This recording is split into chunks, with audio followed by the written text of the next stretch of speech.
Let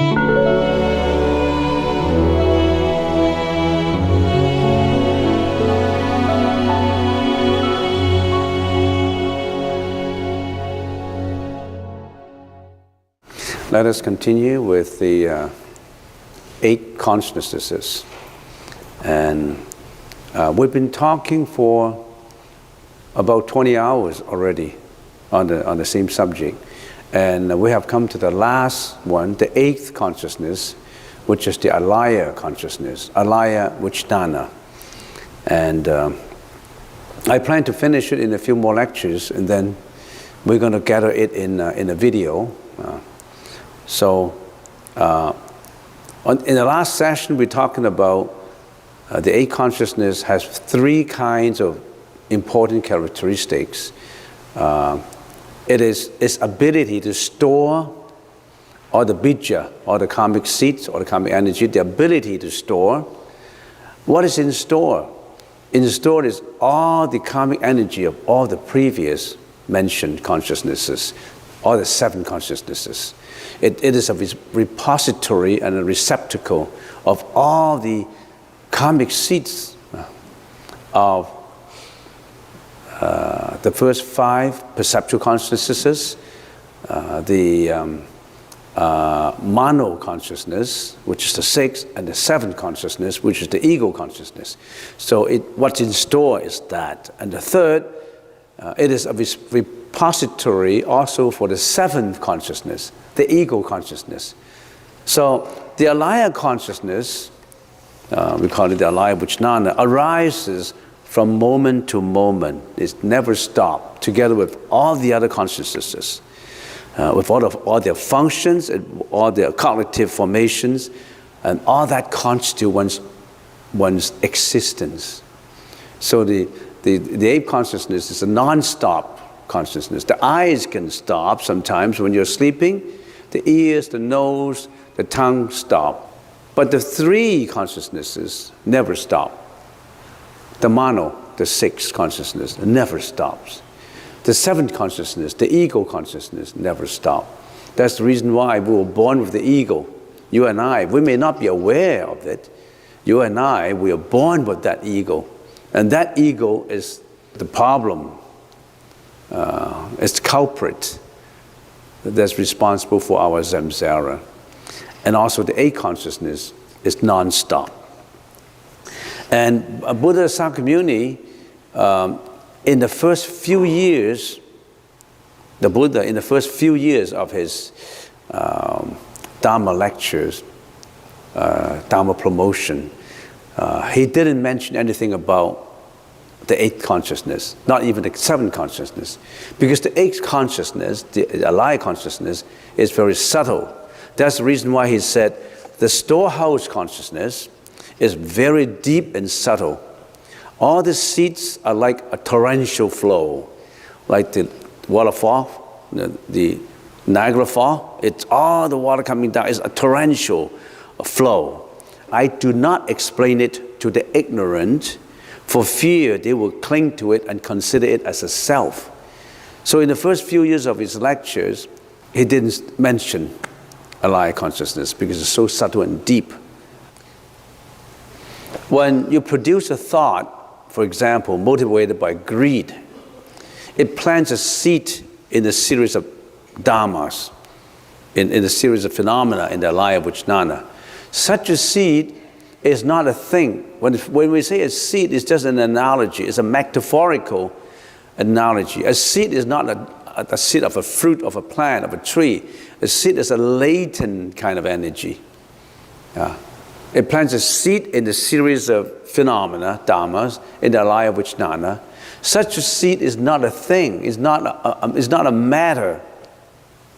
Such a seed is not a matter. And it's not a thing in itself, but merely some energy that becomes latent in the mind. This energy, the word that follows it is quite important to understand, perfumes the subsequent flow. It affects the subsequent flow of thoughts and may result in the performance of an action or a deed or a speech. What is perfume? What's the meaning of perfume? It perfumes all the other seeds. So in other words, what is in store in your alaya consciousness, all the energy there is always affected by your subsequent thought, by your subsequent action, by your subsequent speech.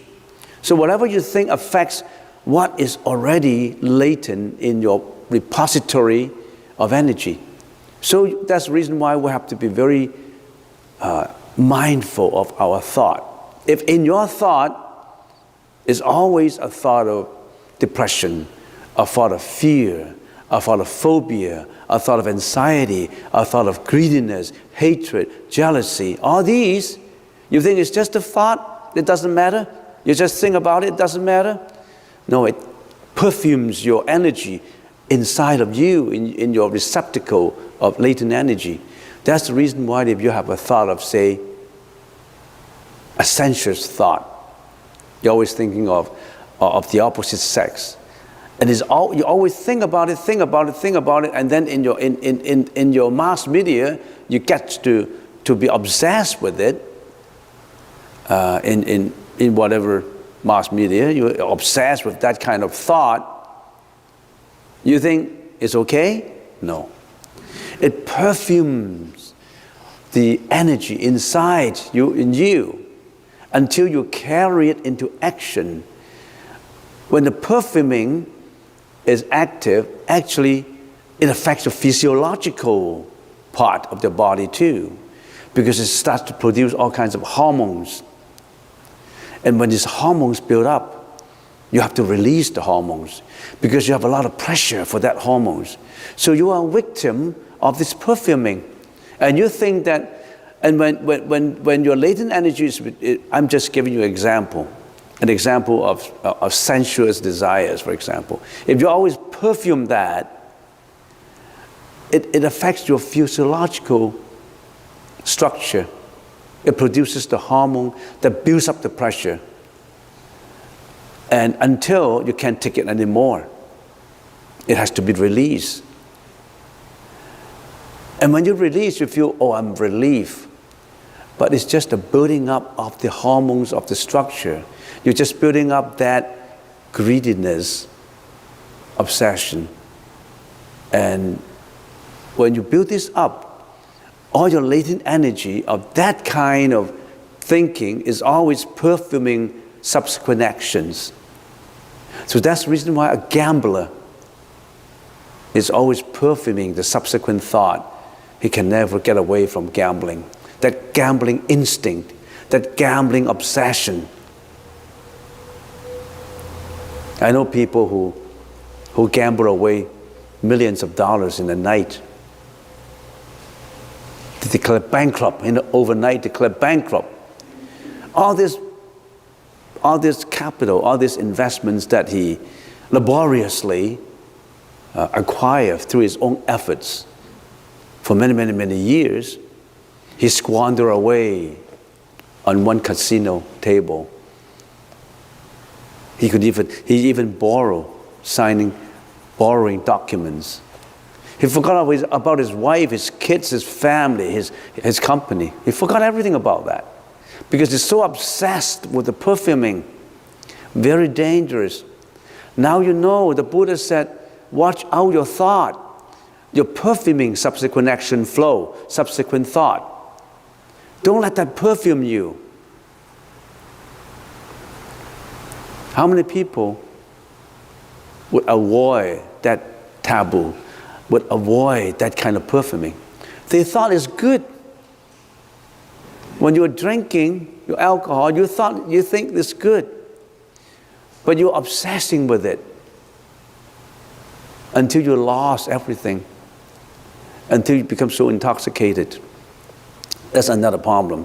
I still remember when I was many years ago, I don't know, about 30 years ago, 40 years ago, I was an auditor. I've been auditing I audited many companies, different variety of companies. I audit timber company, flower making company, and we name them. And one of the specialty that I am auditing is on the legal account, the lawyer's account. We call it the trust account. a trust account. Every lawyer has a trust account because all their clients put the money in trust in the lawyer's account. And I don't know, my boss gave me all kinds of legal firms until I specialized in checking trust account.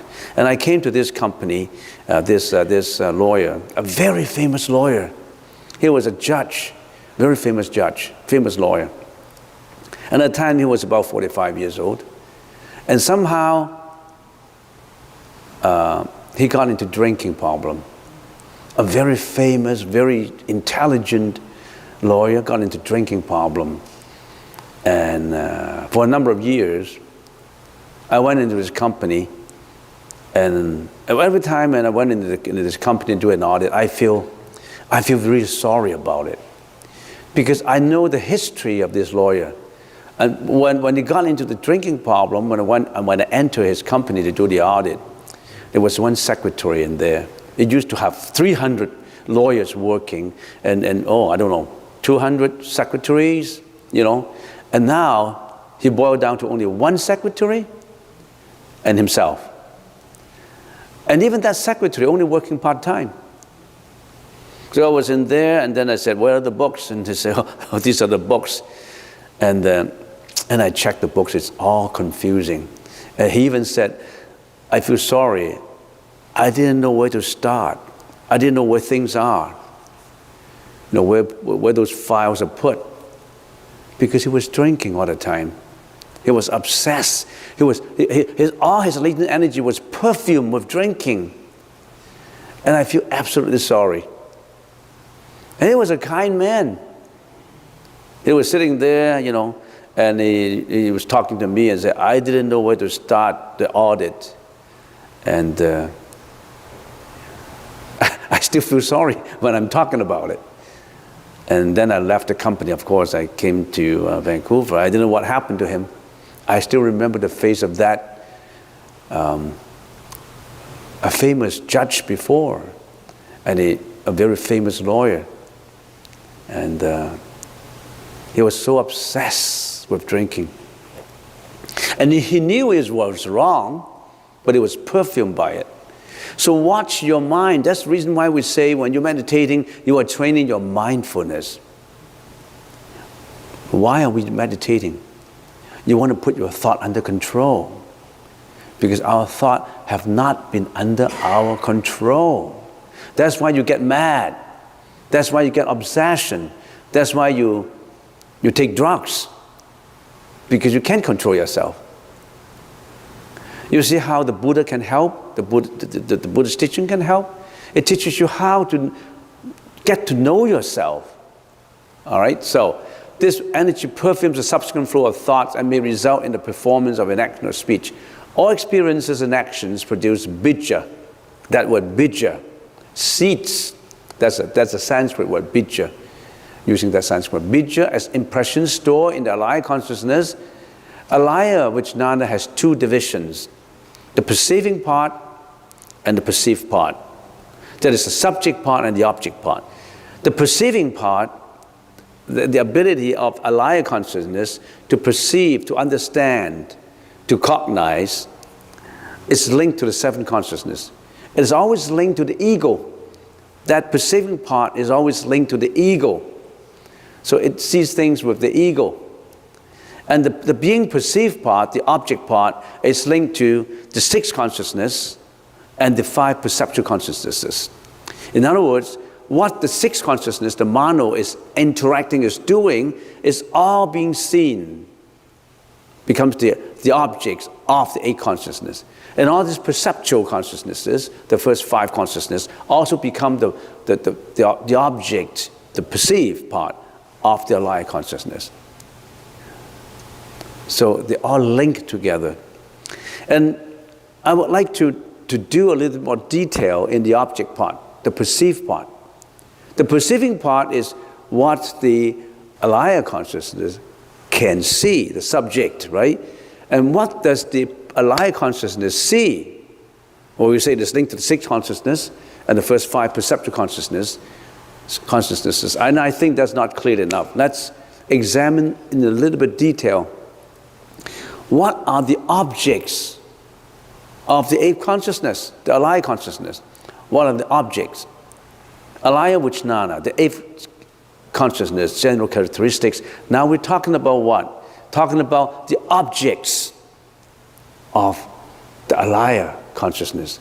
How does your repository, the receptacle for all the energy, interact with what objects are there? The body, the bija, and the outside world. The body and the bija, the seats are the latent energy, right? The latent energy. The body is your own body. That is what? That is the alaya vijnana internally, you yourself or individually, forms the body and the bija. So individually, the perceived world is broken down into individual and collective. Individually, 自己所, collectively, 共所. What is the alaya consciousness perceiving as the outside world? The alaya consciousness perceives your own body. And your own body is formed individually by your alaya consciousness.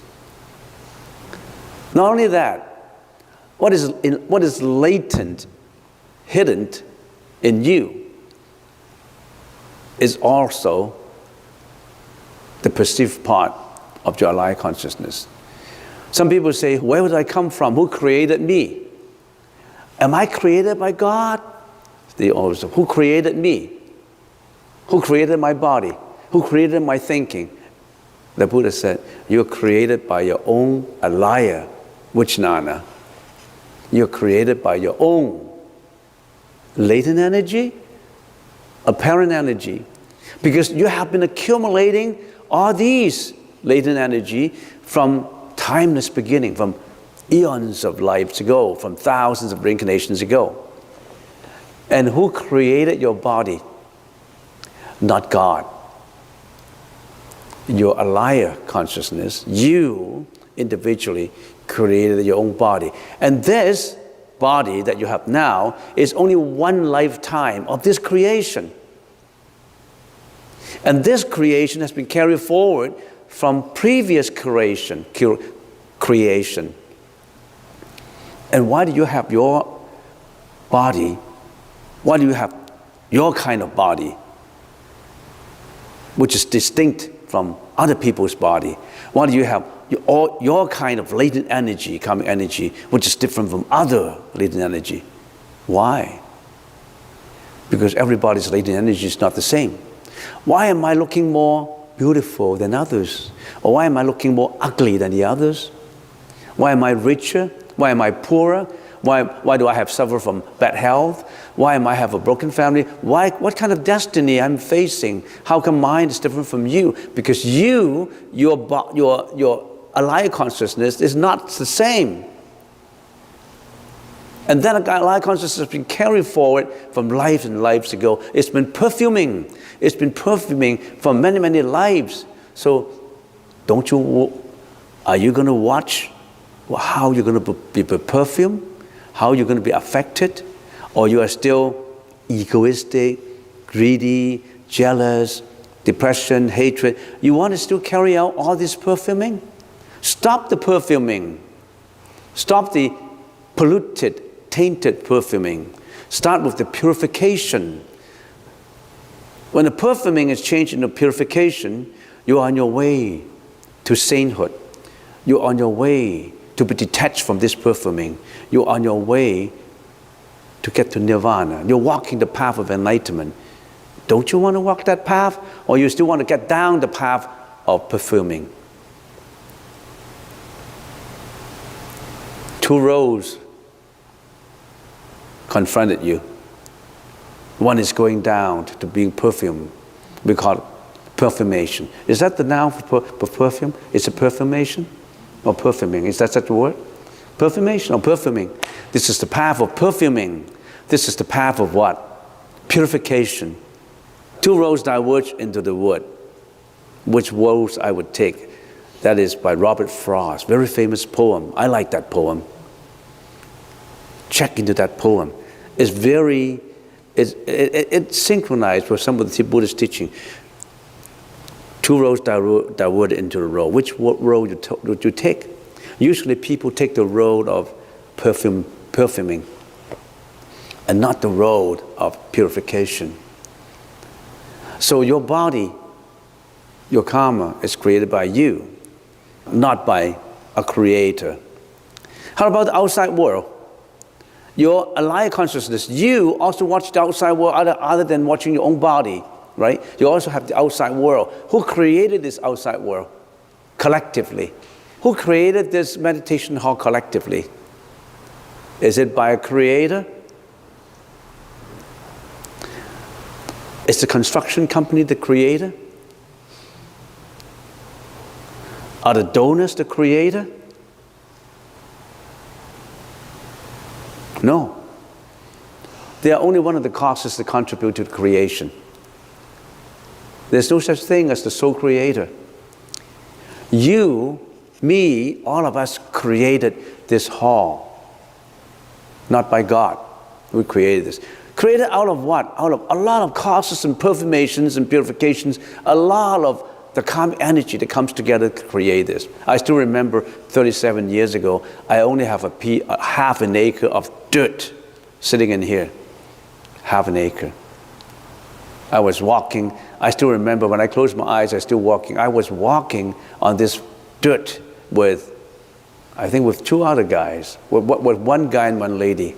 And I still remember clearly in my mind that was a rainy day with drizzles, not too much rain, but with drizzles. And I was wearing a rubber boots.